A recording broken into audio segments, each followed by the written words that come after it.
crackers, breads, ready-to-eat meals, cheese, yogurt, deli meats, sauces, soups, everything. Ask yourself a question.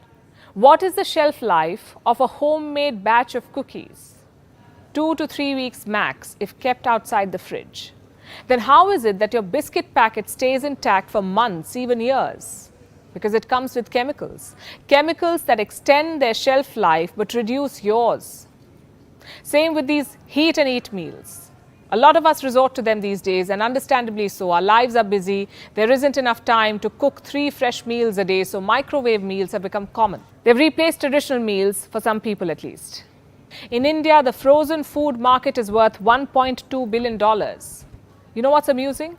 A lot of these ready-to-heat packets can be kept in the room temperature for months. Imagine keeping a homemade dal or curry outside the fridge for months. What do you think would happen?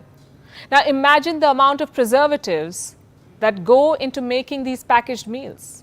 Same with packaged bread, packaged cakes, and everything else that is industrially packed. Salt too is a preservative. Most of the packed items, including chips, noodles, and fries, are loaded with salt. It extends their shelf life, it enhances their taste, but at what cost?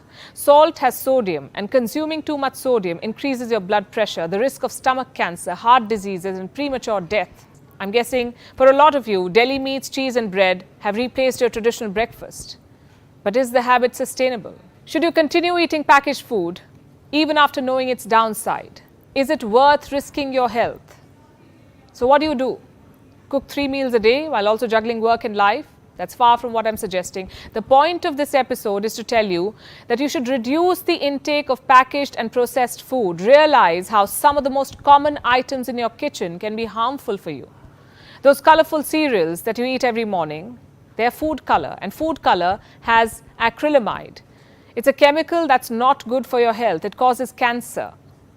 You know what else has food color? Packaged bread, cakes, and biscuits. How do you think some of those biscuits are unnaturally dark, or orange, or pink? How is it that they come with colorful creams? Sure, your homemade snack looks dull in comparison, but it's safer. How many of you regularly munch on microwave popcorns?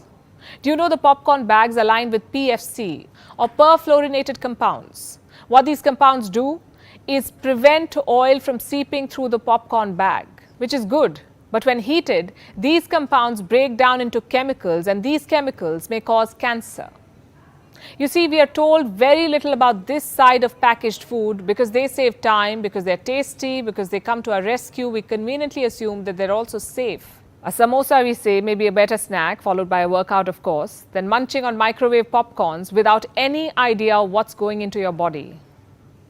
It's better to eat that ghee-laced paratha than preservative-filled cereals for breakfast. We know very little about the ingredients that go into making packaged food. And I'm talking about the real ingredients, not the ones that are listed on the packet. We know very little about the hygiene situation of the place where these food items are made and processed. Earlier this month, salmonella was found in the world's biggest chocolate factory. The factory was producing Swiss chocolates, some of the finest Swiss chocolates. Long story short, it is time to rethink what we take for granted. It's time to reconsider the food in our kitchen. I know that it's not possible to throw out every packaged, preserved, or processed food item from your kitchen, but you can always limit their consumption. So if you're looking to stay healthy, if you're looking to stay fit, if your goal is to take care of your body, then do what people in blue zones do. Maximize the intake of homemade food.